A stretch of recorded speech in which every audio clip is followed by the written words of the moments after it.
Hello, it's Rafael Gutierrez. Welcome to our channel again. And today I'm going to talk about what some people call transitional moves, some people call intermediate moves. A lot of times when people talk about transitional moves, people shut off. I know that. In part because sometimes they're not actually explained too well, it seems. But when I talk about transitional or intermediate moves, what I'm talking about is this. In any skill, in any type of movement, you can actually follow the progression of the skill. For instance, if we're doing a throw like a pitch, we have the stationary, the stationary or the stance phase where you're standing your hands here. Then you have the pull back, where you pull back. You pull, start throwing the ball, and you have the initial throws phase. Then you let go, and it throws, and you have the follow through where your arms go straight. So in something like throwing a baseball, you actually have at least 4 phases, and we can go into those, and there's sub phases, and you can get into where the foot lands, how it lands, how you're kicking off, millions of different things. Now, in martial arts, sometimes the transitional moves don't show up as easy as in other activities. And in some ways, even though a lot of people make weird comments, in some ways the best way to actually look at the transitional is to pay attention to everything outside of martial arts. What I mean is look at runners, look at Olympians, look at dancers, and figure out how they do things. Because a lot of times people look at the big movements. They'll look at the arms, and someone's punching, and the arm's going out, and they're not paying attention to what's coming back or what's the legs are doing. For instance, I have worked with a couple people who have done some stuff in boxing, and what I notice is when they punch, they pull their arm back here. Why they pull their arm back here? Well, they usually say it's to protect the face. But what's the difference between pulling back here, as like they do, and pulling here? It is actually just a position of the arm. The back, you're using the right muscles. And so that's one of the big things that I actually thought was interesting is you start looking at it, people are doing different things. Sometimes they don't even realize it. For instance, when you watch a pitcher throw a ball, they have the gloved hand, they have the ball here. As they pitch, this hand pulls back and turns, and you'll see the glove pointing upward.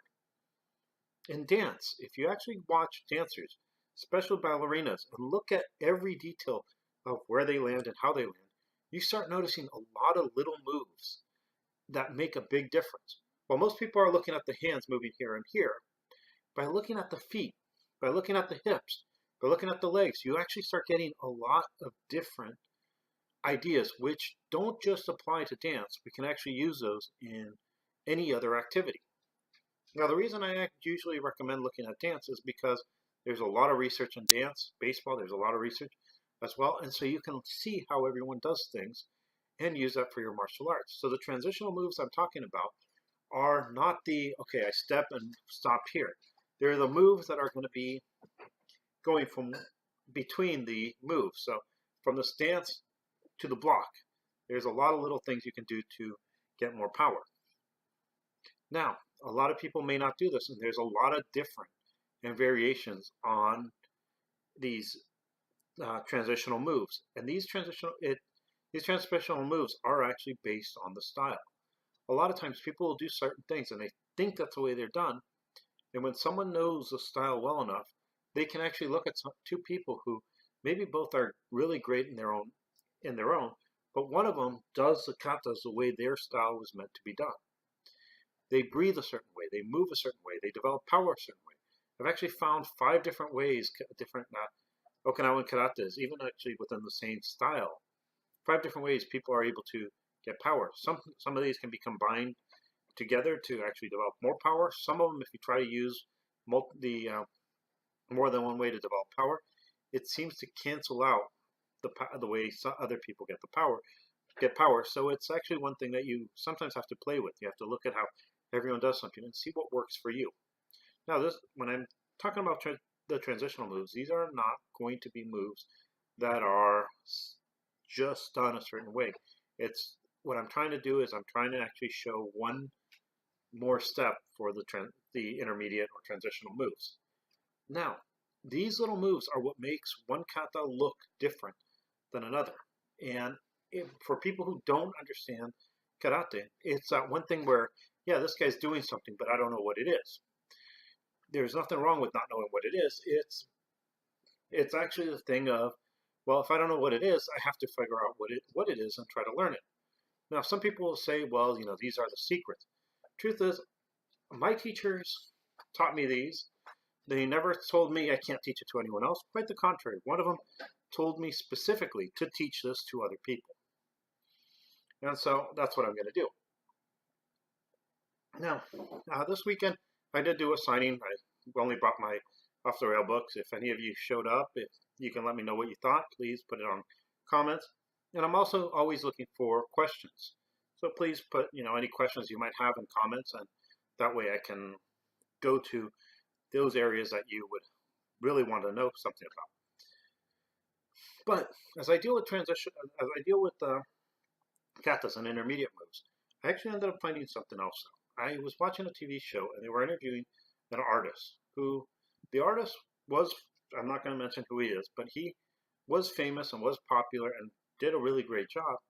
But he pretty much said, well, in art, you either can do it or you can't. You can't be taught how to do anything. And one of the things I actually found is that's really not correct. There are athletes that don't match the typical athlete build or size that are able to excel in the arts that they in the sport that they choose. One person I usually mention is a basketball player who was around when I was a kid, named Spud Webb. He was I think he was the same height as I am now. I think he was 5'8", 5'9". And this guy played amazing basketball. He was able to dunk. I think he was in one of the dunk championships. He was able to, even though he wasn't the 7-foot tall person that we expect. Recently, there's actually another basketball player who had tried to get into basketball, and he didn't look like what a basketball player should have been, and so people kind of ignored him. People are looking for a certain thing. This is what a basketball player looks like. I use basketball, but I'm sure many of us who have taught karate have also had the kids come in who maybe aren't as coordinated as their peers, and people just say, well, they're not good athletes, leave them alone. And as they start karate, we start seeing that all of a sudden they start getting pulled in to other athletic areas because they're no longer the clumsy, uncoordinated kid. Through training, they've actually developed the ability to get the coordination they need. Everything is about training. As an educator in college, I've taught classes to some people who did not have the right preparation to take a class, but had the drive, and they pushed themselves and were able to train themselves to do great in a class. Well, you have some people who actually things come easy, and they struggle because things have actually come so easy to them that a class that's different than what they're used to, they fall apart. It happens. But the thing is, everything revolves around training. A lot of people, though, don't realize this because what they see is they see the finished product, the product that people present to them. What I mean by that is this. A lot of times you have a kid who his father or his older brother might be interested in soccer. Now, if their older brother or father are interested in soccer, a lot of times these kids are put in positions where they're playing soccer before they actually get into soccer. And so people see that a 5-year-old kid start playing soccer who's been playing since he was able to walk. His dad put a soccer ball in front of him and he's kicking it, and people, oh, he's just a natural at soccer. Look, he's 5 years old and he already knows how to do all these different things. Well, he's been watching and playing with his dad or playing with his brother, and he's actually gotten better at soccer because he's been playing. Recently, I had a 4-year-old child come in and try karate. His sister, who's 10 years old, trains with me, and when he came in, everyone said how great and how much of a natural he was at karate. Well, when this happened, his father, I say her because the daughter was the same father, the father said, no, he's not a natural. His sister is teaching him karate all the time at home. He does about 45 minutes of karate with his sister every day. And the funny part is this 4-year-old was able to almost do the entire first form the first day he did it. He could do kicks. He could actually count to 10 in Japanese. And people saw him as a natural. He's a 4-year-old kid. How could he have any training? Well, he had an older sister who trained him. He had his father encouraged him to do this.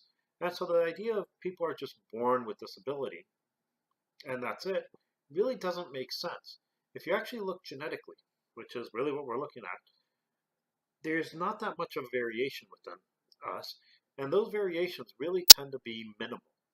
Some of them actually even tend to be pathological, meaning what I mean is they actually cause diseases. So yes, if you have a congenital defect of the foot, you're there might be a incidence that you're not going to be a Olympic track star, but you can actually there are people who end up even without legs are able to run and compete at a professional level. And so the big thing I'm actually saying is there is a lot to skill, which is training, and people forget about that. Now I'm going to do the kata. The kata I'm going to use is Fukyugata Ichi, and the reason is this is two reasons. One is I do have students at City College, which I have asked me to do the kata the way I like to do it. And the second is it's a simple kata where I can actually use the transitional steps which I had been taught. I hope you enjoy this and see you in a little bit. So this is going to be Fukyugata Ichi. It's just going to be the basic kata. I'm not really interested in speed or power in this. I just want you guys to pay attention to the intermediate moves. Now the reason I chose this spot is you can see if you look there, you can see me squatting. If you look to the side, you can see me squatting as well. So you can end up seeing me in different angles. So I will start, and remember, it's not that important to see the power. All it is the transitional moves and the moves.